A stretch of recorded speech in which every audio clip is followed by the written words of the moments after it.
I can't go back to you, my friend. Don't even ask, don't play pretend. I sat in the courtroom, numb. The judge's gavel pounded, echoing the finality of the decision. $6,500 a month, he declared, as if he were discussing the weather. My heart sank. I glanced over at Lily, my ex-wife, who stood smugly beside her lawyer, her expression a mix of triumph and disdain. Lily, you'll receive $2,000 in spousal support monthly. Mr. D'Angelo, you will also continue paying the mortgage and $1,000 for child support and health insurance until your child turns 18. If your child attends college, you will cover those expenses too. I felt my world collapsing. My mind raced, calculating the insurmountable financial burden. Our daughter, Gina, was the only light in this mess, her innocent face a beacon of hope. But the judge had ruled in Lily's favor for custody, citing stability and continuity, even though Gina had expressed her wish to stay with me. As the judge's words sank in, a cold rage began to simmer within me. I wasn't going to take this lying down. Lily, congratulations, her lawyer, Martin, said with a smirk. It looks like you'll be well taken care of. Thank you, Martin. Kurt always thought he could outsmart me, Lily replied, her voice dripping with satisfaction. I clenched my fists, my nails digging into my palms. The courtroom felt stifling, the air heavy with the weight of my defeat. I turned to my lawyer, Jeff, who was already gathering his papers. Jeff, this isn't fair, I whispered, struggling to keep my voice steady. She cheated on me, and yet I'm the one who's being punished. Jeff sighed, his expression one of frustration. I know, Kurt, but the judge was firm on his decision. We can appeal, but it's a long shot. As the courtroom began to empty, I felt a tap on my shoulder. It was Gina. Her blue eyes, so much like mine, were filled with tears. Dad, I wanted to be with you, she said, her voice barely a whisper. I know, sweetheart, I replied, pulling her into a tight hug. We'll figure something out. I promise. Lily walked up, her heels clicking sharply against the floor. Time to go, Gina, she said, her tone devoid of warmth.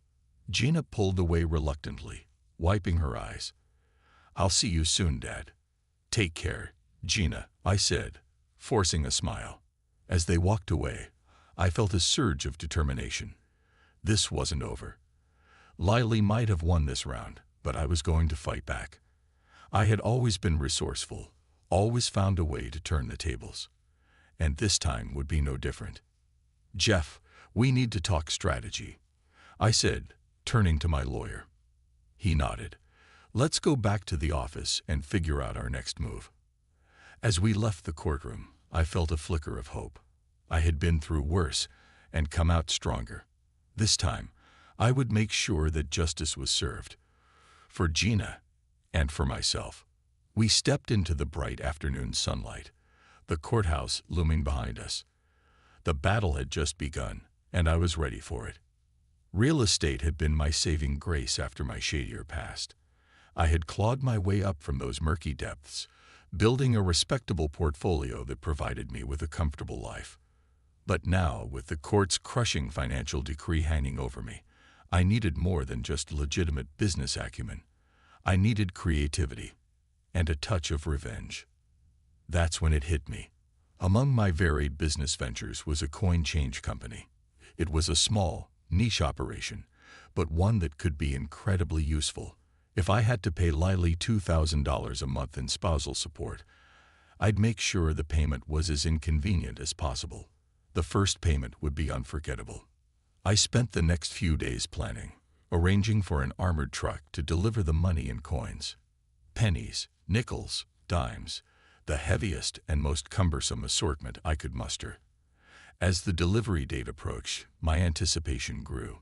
I imagined Lily's fury, the inconvenience, and the sheer mess. It would be a small but satisfying victory. On the morning of the delivery, I met with Tom, the driver of the armored truck, in my office. Tom, you ready for today's special delivery? I asked, unable to suppress a grin. Tom chuckled, shaking his head.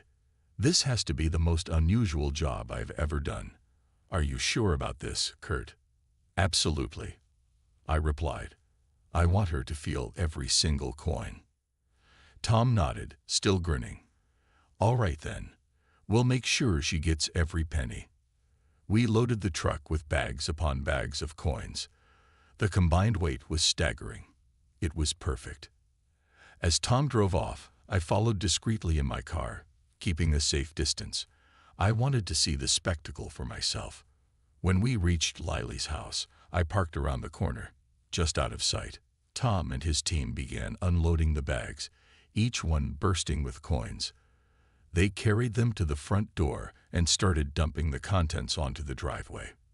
The metallic clinking was music to my ears. From my vantage point, I saw Lily step outside, her initial confusion turning to horror. Her friend, Carla, stood beside her, both women staring in disbelief. What the hell is this? Lily shouted, her voice carrying down the street. Tom remained professional, handing her the receipt. Your spousal support, ma'am, as per Mr. D'Angelo's instructions. Lily's face turned a deep shade of red. She looked around, noticing the neighbors peeking from their windows, some even coming out to watch. Her embarrassment was palpable. You can't be serious, she yelled, glaring at Tom. Tom shrugged. Just doing my job, Mom. I stepped out from behind the corner, unable to resist witnessing her reaction up close. As I approached, Lily's eyes locked onto mine, blazing with anger. Kurt, what the hell do you think you're doing? She hissed. Just fulfilling my obligations, I replied, keeping my voice steady. Every single cent. Carla, who had been silent until now, finally spoke up. This is ridiculous, Kurt. You're just making things harder for everyone. Maybe, I said, meeting Lily's furious gaze. But I'm just following the court's orders. Lily took a step closer, her fists clenched. This isn't over, Kurt. Not by a long shot. I smiled, a slow, deliberate smile. I wouldn't expect anything less. Lily. As I walked away, I could hear the neighbors' murmurs and Lily's continuing protests. I knew this stunt wouldn't win me any favor with the court, but that wasn't the point. This was personal. This was for every sleepless night, every anxious moment wondering how I would pay the bills, and for Gina, who deserved better than to be caught in this crossfire. Back in my car, I took a deep breath, feeling a strange mix of satisfaction and apprehension. The real fight was only beginning, but I had made my first move, and it felt damn good. As I drove away, my phone buzzed with a message from Jeff, my lawyer. Heard about the coin delivery. Clever, but tread carefully, Kurt. We don't want this to backfire. I replied quickly, understood. But sometimes you've got to fight fire with fire. Jeff's response was immediate. Just don't get burned. I knew he was right. But for now, I reveled in the small victory. The road ahead was uncertain, but one thing was clear. I wasn't going down without a fight. The truck arrived at Lily's house on a sunny Saturday. The sky was a clear blue, birds chirping merrily, as if the universe itself was in on my plan. I parked a few houses down. Out of sight but within earshot, my heart pounding with anticipation. Tom and his team were right on time, their armored truck a stark contrast to the suburban tranquility of Lily's neighborhood. Tom and two other men stepped out, each carrying bulging bags of coins. The metallic clinks could be heard even from my hidden vantage point. I watched as they made their way to Lily's driveway, the bags visibly straining with weight. One by one, they began to pour the coins out, a cascade of pennies, nickels, and dimes spilling onto the pavement.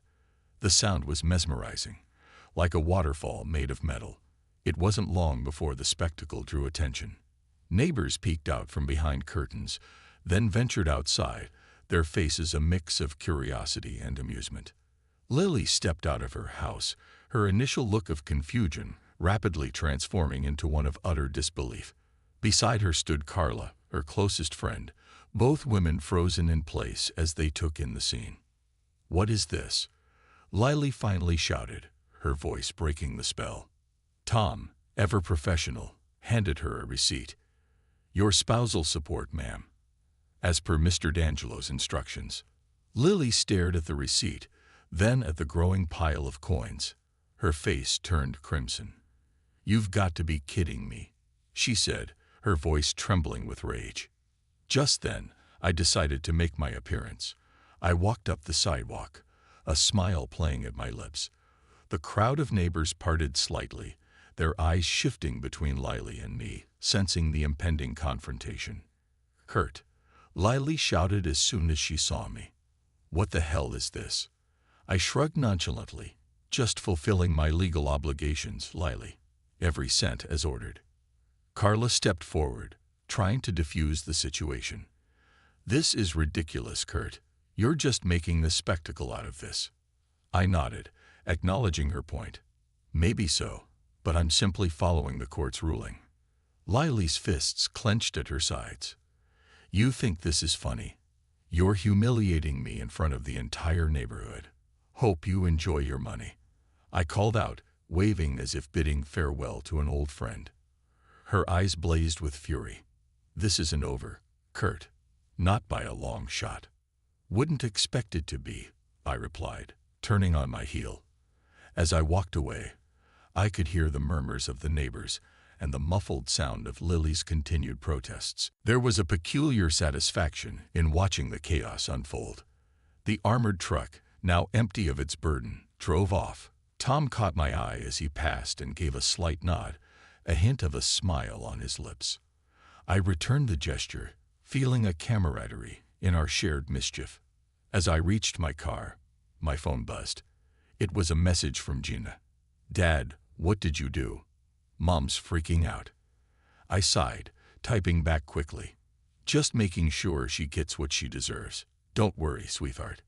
Her reply was almost immediate. "I miss you. This is all so stupid. I miss you too, Gina. Hang in there. We'll get through this." Sliding my phone back into my pocket, I took one last look at the scene behind me. The neighbors had started to disperse, some shaking their heads in disbelief, others laughing at the absurdity of it all. Lily and Carla were still trying to gather the coins, their frustration evident in every movement. Driving away, a mixture of satisfaction and apprehension settled over me. I knew this stunt wouldn't win me any points in court, but it had been a necessary catharsis. I had made my move, and now it was time to brace for the counterattack.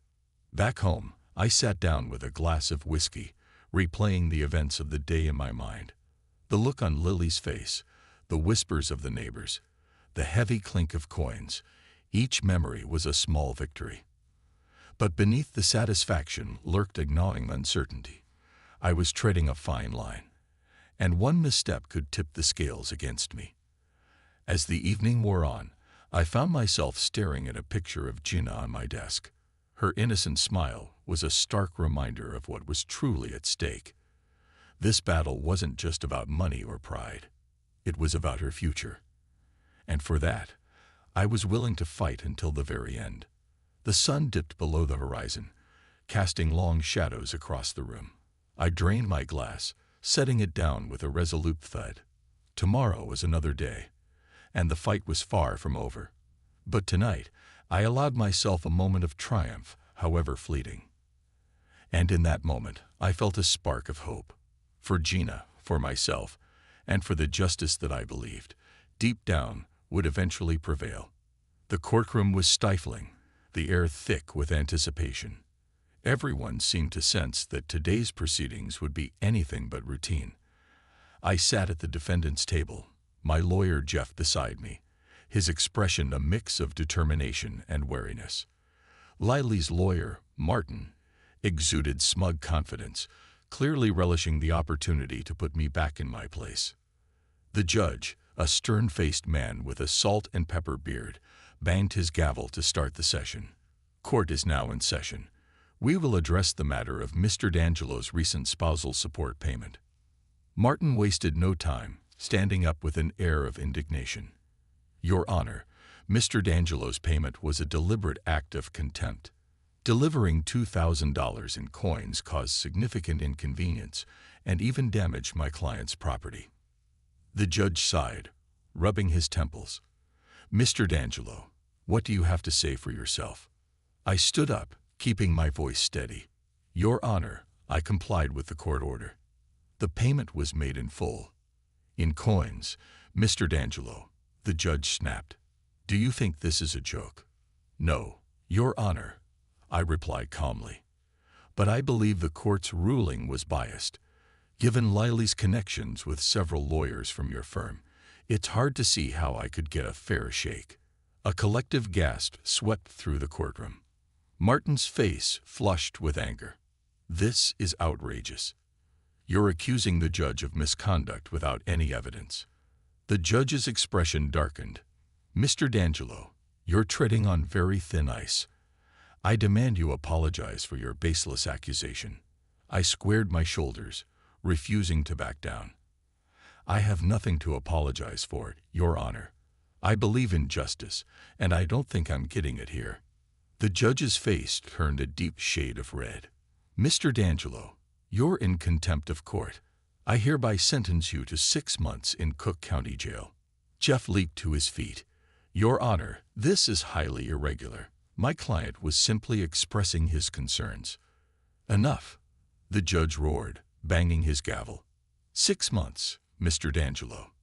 Unless you apologize right now and agree to comply fully with this court's orders. I stared him down, feeling the weight of the room's collective gaze. I won't apologize for standing up for what's right. The judge's eyes blazed with fury. So be it. Bailiff, taken away.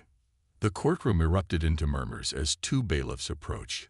I felt their firm grip on my arms, but I kept my head held high. As they led me out, I turned back to Jeff. Take care of Gina, I said quietly. Make sure she knows the truth. Jeff nodded, his expression grim. I'll do everything I can, Kurt. Stay strong. As I was escorted through the courthouse, I couldn't help but feel a mix of anger and resolve. The system might be stacked against me, but I wouldn't let it break me. I'd fight for Gina, no matter what. In the holding cell, the cold metal bench bit into my skin. The reality of my situation began to sink in, but so did a steely determination. I had faced worse before and come out stronger. This would be no different. Several hours later, the cell door clanged open. The guard, a burly man with a gruff voice, looked at me with something almost like pity. Time to go, D'Angelo. Transport's here. As I was led to the prison transport van, I saw a familiar face in the crowd. Lily stood there, her expression a mixture of triumph and something else I couldn't quite place. She stepped forward, her voice low enough that only I could hear. You brought this on yourself, Kurt. I met her gaze, unflinching. This isn't over, Lily. Not by a long shot. She turned away, and the guards pushed me into the van. As the doors slammed shut, the reality of my new situation settled in. 6 months in Cook County Jail. It wouldn't be easy, but I'd survive. For Gina, I had to. The ride to the jail was long and silent. I stared out the barred window, the city passing by in a blur. My mind raced with thoughts of Gina, of the injustice I was fighting against, and of the battle still to come. By the time we arrived at the jail, I had steeled myself for what lay ahead. The intake process was dehumanizing, a series of checks and procedures designed to strip away any sense of individuality. But through it all, I held on to one thought. I would get through this. I would come out the other side stronger, and I would fight for my daughter with everything I had.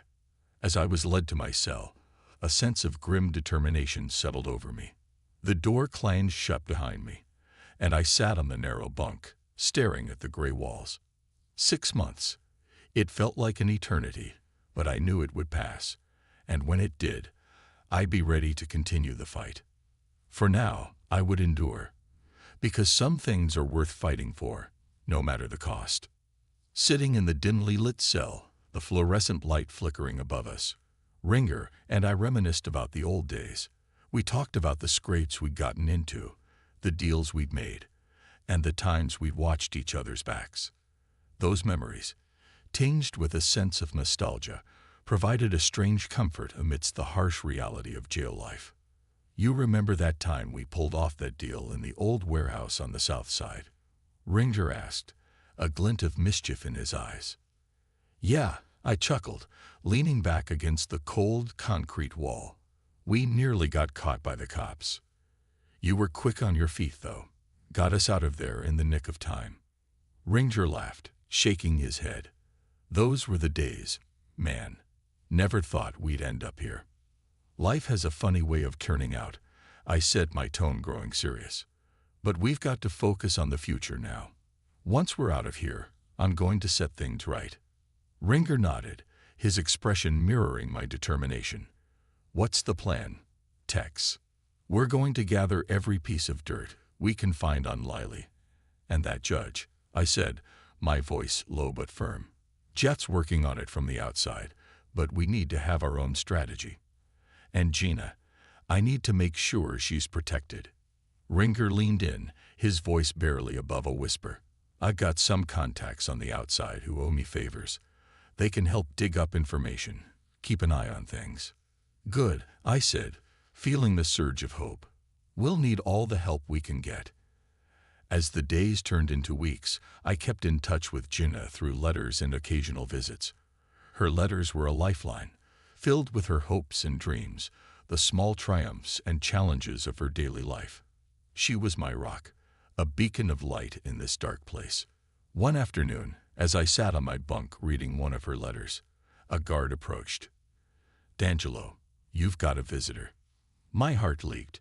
Visits were rare, and each one was a precious opportunity to connect with the outside world. I followed the guard to the visitation room, where Gina sat waiting. Her eyes lit up when she saw me, and for a moment, the cold, oppressive atmosphere of the jail melted away. Dad, she exclaimed, rising to hug me as best as the barrier between us would allow. Hey, sweetheart, I said, a smile spreading across my face. How are you holding up? I'm doing okay, she replied, her voice steady. School's been busy, but I'm managing. I miss you, though. I miss you too, Gina, I said, my heart aching. But I promise you, I'm going to make this right. I'll get out of here, and we'll be together again. Jana nodded, her eyes shining with determination. I know you will, Dad. I believe in you. We talked about her school, her friends, and her plans for the future. Despite the bleak surroundings, our conversation was filled with warmth and hope. She told me about a project she was working on for school, her excitement palpable even through the thick glass that separated us. I'm really proud of you, Gina, I said, my voice filled with emotion. You're strong, smart, and capable. I'm so lucky to have you as my daughter. Thanks, Dad, she said, smiling. I'm lucky to have you too. As the visit came to an end, I pressed my hand against the glass, and Gina mirrored my gesture. Stay strong, sweetheart. We'll get through this. I will, Dad. You too, she replied, her voice resolute. Back in the cell, I read and reread Gina's letters, drawing strength from her words. Each one was a reminder of what I was fighting for, a beacon of hope that kept me going through the darkest days. I vowed to be a better father, even from behind bars, and to make up for the lost time once I was free. Ringer and I continued to plan our moves, whispering late into the night. His loyalty was unwavering, and his support was invaluable. Together, we mapped out our strategy, determined to expose the truth and bring down those who had wronged us. Once we're out, Ringer said one evening, we're going to hit them where it hurts. They won't know what's coming. Damn right. I agreed, my resolve hardening. They've taken enough from us. It's time to turn the tables. With each passing day, our plans became more concrete. We identified potential allies, mapped out connections, and gathered every piece of information we could find. It was a slow, painstaking process, but it gave us purpose, a reason to keep pushing forward. In the depths of Cook County Jail, amidst the despair and the darkness, we forged a bond stronger than iron. Ringer and I, together with Gina's unwavering support, were a force to be reckoned with. And when the time came, we would unleash our fury on those who had betrayed us. We were not just inmates, not just numbers in a system that sought to break us. We were men with a mission, driven by a fierce determination to reclaim our lives and protect those we loved. And we would not rest until justice was served. The fluorescent lights of the cell block cast a sickly yellow glow, flickering sporadically as if they too were worn down by the relentless grind of prison life. I had just settled into a fitful sleep when I heard the door to our cell creak open. The metallic clang of boots on concrete echoed ominously in the silence. Before I could react, rough hands yanked me from my bunk. I struggled, but it was futile. There were 6 of them, burly and merciless. The first punch landed hard, splitting my lip. Blood tasted metallic in my mouth as another blow hit my ribs, knocking the wind out of me. I crumpled to the ground, trying to shield my head and torso from the barrage of kicks and punches. The guards stood at a distance, their faces blank and indifferent, as if this was just another routine night in Cook County Jail. Their eyes betrayed no emotion, no hint of intervention. They were complicit in this orchestrated brutality. "Stay down, Tex," one of the attackers growled, his voice thick with menace. "This is just a reminder. You think you can outsmart the system. Think again." Ringer's voice echoed in the distance, shouting for help, trying to break through the wall of indifference. But his cries fell on deaf ears. The guards merely watched, their expressions impassive, as if this violence was as mundane as changing shifts. As consciousness slipped away, I heard the distant sound of Ringer's voice, filled with helpless rage. "You cowards! You think this will break him? You don't know Kurt D'Angelo." When I woke, the antiseptic smell of the infirmary stung my nostrils. My body was a tapestry of pain, bruises, cuts, and a throbbing ache that pulsed with every breath. The sterile white walls seemed to close in on me, a stark contrast to the grimy cell block. A nurse, middle-aged and weary, busied herself with her paperwork, barely glancing in my direction. "You're lucky to be alive," she muttered, her tone devoid of sympathy. "Next time, you might not be so fortunate." I tried to sit up, grimacing as pain shot through my side. "Who sent them?" I rasped, my voice barely above a whisper. The nurse shrugged, not meeting my gaze. "Just another night in here. You make enemies, you pay the price. That's the way it goes." Ringer appeared at the door, escorted by a guard who quickly left us alone. His face was etched with worry and anger. He pulled up a chair, sitting close to the bed. "They got you good, Tex," he said, his voice low. "But you're tougher than they think." "Bastards," I muttered, wincing as I shifted slightly. "They won't break me, Ringer. Not now. Not ever." Ringer nodded, his eyes blazing with determination. "We've got to be smart, Kurt. They're trying to wear you down, make you lose hope. But we can't let them win." I clenched my fists, feeling the resolve harden within me. The system might have been designed to crush men like me, but they underestimated my willpower. They didn't understand that I wasn't just fighting for myself.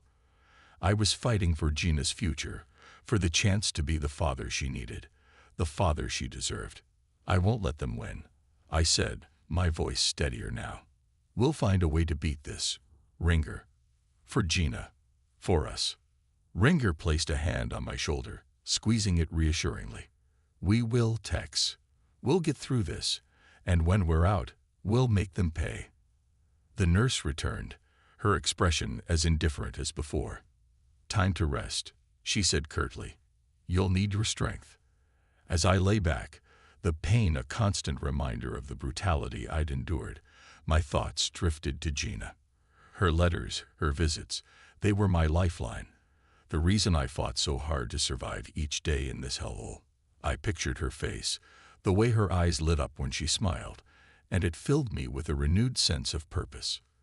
The system might be determined to break me, but they didn't realize that every act of cruelty only fueled my resolve. I wasn't just a prisoner in Cook County Jail. I was a father, a man on a mission, and I would not be defeated. As I drifted into a restless sleep, I clung to that thought. For Gina's sake, I would endure. For Gina's future, I would fight back. The battle was far from over, and I was ready for whatever came next. The visitors' area was stark and sterile, a place devoid of warmth or comfort. Yet, as I saw Gina walk in, a sense of normalcy washed over me, making the cold steel and concrete fade into the background. Her presence was like a breath of fresh air, a beacon of hope cutting through the bleakness of my surroundings. She looked older than her years, the burdens of our fractured family life adding a layer of maturity to her youthful face. But when she smiled, the same light I remembered from her childhood shone through, unblemished by the hardships we'd faced. "Hey, Dad," she greeted, her voice steady, but tinged with the sadness of our separation. "Hey, sweetheart," I replied, my voice breaking slightly. I motioned for her to sit. "How's school?" Gina's face brightened a bit as she settled into the plastic chair across from me. "It's going well. I got an A on my history paper. We're studying the civil rights movement." "That's great," I said, genuinely impressed. "You've always been good at history. Makes sense, given our own little battle here." She nodded, her expression growing more serious. "I've been thinking about what you said in your letters, about making things right. I believe in you, Dad. I know you'll get through this." Her unwavering support was like a balm to my wounded spirit. "You're the reason I keep fighting, Gina.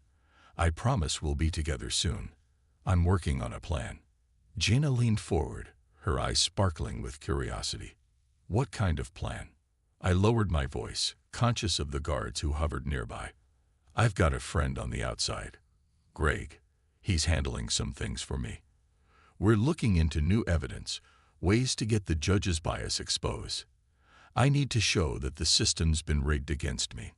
She frowned, a small line forming between her brows. "Isn't that dangerous? You're already in here because you went up against the judge." "It is," I admitted, "but I can't just sit here and do nothing. Every day I'm away from you is another day they win. I need to fight back, for both our sakes." Gina reached across the table and squeezed my hand, her grip surprisingly strong. "I believe in you, Dad. And whatever happens, I'm here for you. Mom can be difficult, but I'm managing." "How is she?" I asked, though part of me didn't want to know. Gina sighed, her gaze dropping. "She's busy with work, always with her lawyer friends. She doesn't really have time for me. But I'm okay, really.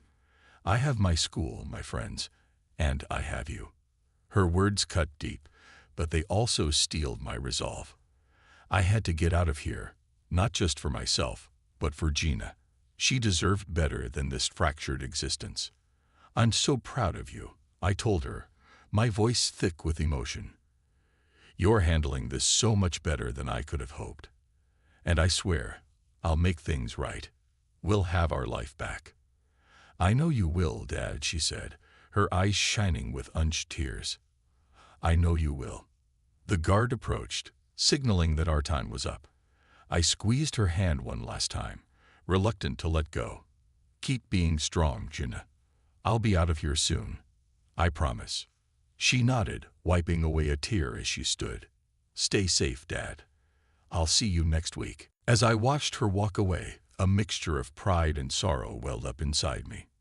Gina's resilience was a testament to her strength, and it fueled my determination to keep fighting.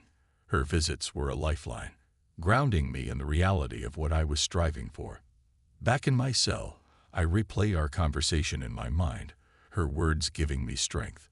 The walls seemed a little less oppressive, the guards a little less intimidating. With Gina's support, I felt more determined than ever to take on the system and reclaim our lives. That night, I lay on my bunk, staring at the ceiling. The resolve to fight back burned brighter than ever. The system could beat me, bruise me, and lock me away, but it couldn't break my spirit. For Gina's sake, I would endure and overcome. This was just the beginning of our fight for justice and for a future together. The stale air of the attorney's office felt heavy with anticipation as I sat across from my lawyer, Mr. Thompson. His brow furrowed in concentration as he shuffled through a stack of papers, his pen poised over a legal pad. "We have to try, Mr. D'Angelo," he said, his voice determined. "We can't let Lily's actions go unchecked. We need to fight for Gina's best interests." I nodded, my jaw clenched with determination. "I know, Mr. Thompson. We can't let her manipulate the system any longer. Gina deserves better." Mr. Thompson's gaze softened, sympathy flickering in his eyes. "I'll do everything in my power to make this happen, but we're up against a biased judge. It won't be easy." "I understand," I replied, my voice steely. "But we have to try. For Gina." With a nod, Mr. Thompson set to work, drafting motions and compiling evidence to support our case. We pored over financial records, school reports, and witness statements, building a compelling argument for why primary custody should be awarded to me. Weeks turned into months as we navigated the labyrinth of legal proceedings, facing roadblocks at every turn. The judge seemed determined to uphold his initial ruling, brushing aside our arguments with thinly veiled contempt. But Mr. Thompson refused to back down, his dedication unwavering in the face of adversity. He filed appeal after appeal, challenging the judge's bias and demanding a fair trial. "It's a long shot," he admitted one afternoon, frustration evident in his voice. "But we can't give up now. We owe it to Gina to keep fighting." I nodded, my resolve hardened by Mr. Thompson's unwavering commitment. "We'll keep pushing, Mr. Thompson. We won't let Lily win."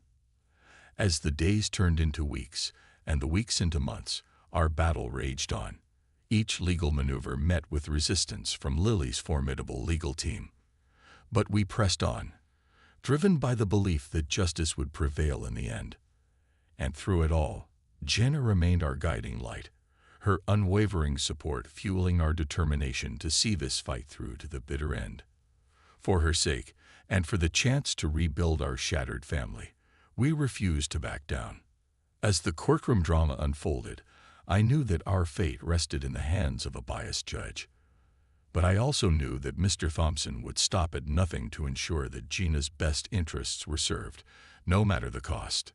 And so, armed with determination and fueled by the love for my daughter, we prepared to face our greatest challenge yet, knowing that the outcome would shape our lives forever. In the bleak confines of Cook County Jail, where every corner seemed to harbor whispers of despair, I found solace in unexpected places. The camaraderie among inmates, once strangers thrust into the same bleak existence, evolved into something resembling a brotherhood. As I navigated the maze of cell blocks and corridors, I discovered that defiance was a language spoken by many. Men from all walks of life, united by the common thread of injustice, shared their stories with a raw honesty that resonated deep within me. One such ally was Manny, a burly man with a weathered face and a gaze that bore the weight of years spent fighting against a system rigged against him. We first crossed paths during a routine meal, where he slid into the seat across from me with a silent nod of recognition. "Seen you around," he grunted, his voice roughened by years of hardship. "Name's Manny." I returned the nod, offering a tentative smile. "Kurt D'Angelo." Manny's eyes gleamed with a flicker of understanding. "Yeah, heard about you. They don't like your kind around here." I chuckled grimly, the bitterness of truth staining my words. "Guess I'm not their poster child for compliance." Manny's laughter rumbled like distant thunder, a sound filled with a mix of resignation and defiance. "None of us are, D'Angelo. We're all just trying to survive in this hellhole." And so, our conversations became a lifeline in the suffocating darkness of our shared confinement. We traded stories of injustice, of lives torn apart by the callous whims of those in power. Each tale served as a grim reminder of the broken system that held us captive, a system that showed no mercy to those deemed expendable. But amidst the despair, there were glimmers of hope. Guards, hardened by years of service in a system that demanded their compliance, whispered words of encouragement in quiet corners, their gestures of solidarity a silent rebellion against the corruption that permeated every facet of our existence. One such guard, Officer Ramirez, approached me one evening, his expression guarded but his eyes betraying a hint of sympathy. "You've got guts, D'Angelo," he muttered, his voice low enough to escape the ears of his watchful colleagues. "I've seen a lot of guys come through here, but not many with your kind of spirit." I offer him a grateful nod, my heart pounding with a mix of apprehension and gratitude. "Thanks, Ramirez. Means a lot." He hesitated for a moment, his gaze flickering with uncertainty. "Keep your head down, D'Angelo, and watch your back." With that cryptic warning, he melted back into the shadows, leaving me to ponder the weight of his words. In a place where alliances were forged in the crucible of adversity, his unexpected gesture of solidarity offered a glimmer of hope amidst the darkness. And so, as the days stretched into weeks and the weeks into months, I found solace in the unlikeliest of places, in the quiet moments of camaraderie shared with my fellow inmates, and in the fleeting gestures of support offered by guards weary of the corruption that stained their profession. In the suffocating confines of Cook County Jail, where despair lurked around every corner, I discovered that even in the darkest of times, there were unexpected allies to be found. And in their silent solidarity, I found the strength to endure, one day at a time. The stale air of the courtroom hung heavy with tension as I stood before the judge, the weight of his disapproval palpable in the air. His gaze bore into me with an intensity that sent a shiver down my spine, his fury simmering just beneath the surface. "Mr. D'Angelo," he thundered, his voice echoing through the cavernous room, "you stand before this court in contempt, yet you show no remorse for your actions." I met his gaze head-on, refusing to cower under the weight of his wrath. "With all due respect, Your Honor, I cannot apologize for speaking the truth." The judge's face darkened with anger, his fists clenched at his sides. "You dare to defy this court?" he roared, his voice reverberating off the walls. "I dare to seek justice," I countered, my voice steady despite the turmoil raging within me. "For myself and for my daughter." The courtroom buzzed with murmurs of disbelief, the tension thick enough to suffocate. I knew I was risking everything by challenging the judge's authority, but I had reached the point of no return. I had nothing left to lose. The judge's eyes narrowed, his lips pressed into a thin line of fury. "You are a fool, Mr. D'Angelo," he spat, his voice dripping with disdain. "And fools must be taught a lesson." With a swift motion, he banged his gavel, the sound reverberating through the room like a death knell. "I hereby extend your sentence by 2 months," he declared, his voice cold and final. I braced myself for the blow, steeling my resolve against the injustice of his ruling. But before I could respond, my lawyer stepped forward, his expression determined. "Your Honor," he began, his voice unwavering, "my client seeks not only justice for himself, but also for his daughter. He requests an apology from this court and primary custody of his child." The courtroom erupted into chaos, the judge's face turning a furious shade of red. "You dare to make demands in my courtroom," he bellowed, his voice drowning out the clamor of the crowd. "I dare to fight for what is right." My lawyer shot back, his voice cutting through the din with razor-sharp precision. "And I will not rest until justice is served." The tension in the room was palpable, each heartbeat echoing like a drumbeat of defiance. I knew that the stakes had never been higher, that our fight for justice hung in the balance. But as I stood there, facing the judge's wrath with unwavering resolve, I knew that I had made the right choice. For Gina's sake, for my own sake, I would not back down, no matter the cost. As Gina's birthday approached, the weight of my absence bore down on me like a heavy burden, each passing day stretching into eternity as I counted down the moments until her special day arrived. I longed to be by her side, to share in the joy of celebrating another year of her life, but the cold walls of my prison cell stood as an impenetrable barrier between us. With a heavy heart, I entrusted a special gift to a trusted friend, a small token of my love and devotion to my daughter. As the days turned into weeks, I clung to the hope that it would bring her a measure of comfort in my absence, a tangible reminder that she was never far from my thoughts. When Gina's birthday finally arrived, I found myself consumed by a mixture of longing and regret, the ache of my absence a constant presence in my heart. But as I waited in the confines of my cell, a letter arrived, bearing her familiar handwriting and the promise of a fleeting connection in the midst of our separation. With trembling hands, I tore open the envelope, savoring each word as if it were a lifeline in the suffocating darkness of my confinement. Her words were a balm to my soul, a reminder of the love that bound us together even in the darkest of times.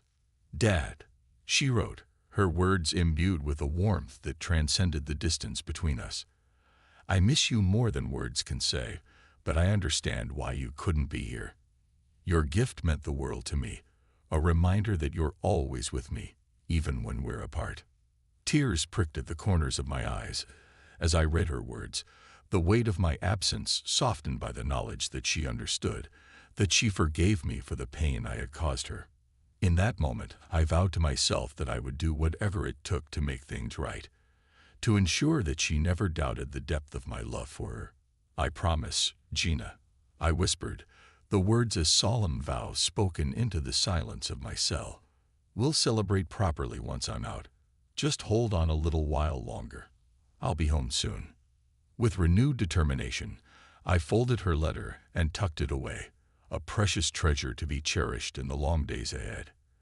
As I stared out at the world beyond my prison walls, I knew that no matter the obstacles that lay ahead, I would never stop fighting for the chance to be by her side once more. As the final weeks of my sentence stretched out before me like an endless expanse of barren desert, I found myself caught in the grip of a relentless countdown, each passing day marked by the steady march of time. With every sunrise that painted the sky in hues of fiery orange and crimson, I felt the weight of my confinement pressed down upon me like a suffocating blanket, each moment dragging on with agonizing slowness. But amidst the monotony of prison life, I clung to the flicker of hope that burned bright within me, a beacon of light in the suffocating darkness of my cell. With each passing day, I focused on staying out of trouble, on keeping my head down and my eyes fixed on the horizon, where freedom awaited me like a distant mirage shimmering in the desert heat. Gina's visits became the highlight of my days, a fleeting moment of connection in the midst of my isolation. As she sat across from me, her laughter ringing out like music in the sterile confines of the visiting room, I drank in every word she spoke, every detail of her life that she shared with me. "Dad," she said one afternoon, her voice tinged with a mixture of excitement and apprehension, "I made the soccer team at school. Can you believe it?" A smile tugged at the corners of my lips as I listened to her chatter, the pride swelling within me like a balloon expanding with each passing moment. "That's amazing, Gina," I replied, my voice filled with genuine admiration. "I always knew you had it in you." She grinned, her eyes sparkling with a mixture of pride and joy. "Thanks, Dad. I wish you could come to one of my games." My heart clenched with longing at her words, the ache of my absence a constant presence in the back of my mind. "I wish I could too, sweetheart," I murmured, my voice thick with emotion. "But I'll be cheering for you from here, every step of the way." And so, as the final days of my sentence dwindled down to mere hours, I found myself caught in the grip of a whirlwind of emotions, a tumultuous storm raging within me as I prepared to step back out into the world beyond my prison walls. But amidst the chaos, one thing remained constant: the unwavering determination that burned bright within me, a fire fueled by the promise of a future filled with hope and possibility. And as I counted down the final moments until my release, I knew that no matter the challenges that lay ahead, I would face them head-on, armed with the love and support of my daughter, my beacon of light in the darkness. The day of my release dawned with a golden hue, the sun painting the sky in shades of fiery orange, as if to herald the beginning of a new chapter in my life. As I stood at the gates of the prison, my heart pounding with anticipation, I couldn't help but feel a sense of disbelief wash over me. After months of confinement, of counting down the days until my release. The moment had finally arrived. Gina and my friend Freddie stood waiting for me, their smiles a beacon of warmth in the chilly morning air. As I stepped out into the embrace of freedom, a rush of emotions flooded through me, a mixture of relief and anger swirling within me like a tempestuous storm. "I can't believe this day is finally here," Gina exclaimed, her voice tinged with excitement as she enveloped me in a tight hug. I returned her embrace, the weight of her presence a comforting balm against the lingering ache of my confinement. "I missed you, sweetheart," I murmured, my voice choked with emotion. Freddie clapped me on the back, his expression filled with a mixture of relief and pride. "Welcome back, Kurt," he said, his voice tinged with genuine admiration. "You made it through hell and back." I offered him a grateful nod, the weight of his words sinking in like stones dropped into a still pond. "Thanks, Freddie. I couldn't have done it without you." As we drove away from the prison, the familiar sights and sounds of the outside world rushing past in a blur, I couldn't shake the lingering sense of anger that simmered just beneath the surface. I had survived jail, yes, but my fight was far from over. There were scores to settle, injustices to right, and a life to rebuild from the ashes of my past. As I looked back at the prison fading into the distance, a steely resolve settled over me like a suit of armor. I was determined to reclaim what was rightfully mine, to seek justice for the betrayal that had torn my life apart. And as we drove into the unknown horizon, I vowed never to look back, never to return to the darkness from which I had emerged. For I was Kurt D'Angelo, survivor of prison and seeker of revenge, and nothing would stand in my way. With each passing day, the wounds of the past began to heal, replaced by the steady rhythm of life, unfolding before us like the petals of a blossoming flower. Reunited with Gina, I found myself drawn into the comforting embrace of normalcy, the warmth of her presence a constant reminder that the future held endless possibilities. As we settled into our new home, the weight of the past slowly lifted from my shoulders, replaced by a sense of purpose and determination. Together, Gina and I began the process of piecing our lives back together, one step at a time. "We'll make this place our own, Dad," Gina declared, her voice filled with excitement as she surveyed the empty rooms of our new home. "Just you wait and see." I smiled, the warmth of her enthusiasm washing over me like a ray of sunlight breaking through the clouds. "I have no doubt about that, sweetheart," I replied, my voice tinged with pride. "With you by my side, there's nothing we can't accomplish."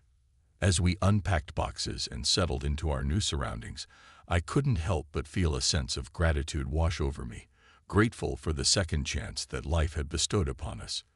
But amidst the quiet hum of everyday life, a quiet storm brewed on the horizon, a storm fueled by the desire for revenge against those who had wronged me. Freddie and I hatched our plans in secret, plotting our course of action with the precision of seasoned strategists. But amidst the chaos of our clandestine activities, my focus remained unwaveringly fixed on Gina's future, on ensuring that she had the opportunities and the resources she needed to thrive in the world beyond our doorstep. Together, we faced the world with renewed determination, ready to confront whatever challenges lay ahead. For we were Kurt D'Angelo and Gina, father and daughter, survivors of the past and champions of the future. And as we stood side by side, gazing out at the world stretching before us like an open road, I knew that no matter what trials awaited us, we would face them together, with courage, resilience, and unwavering determination.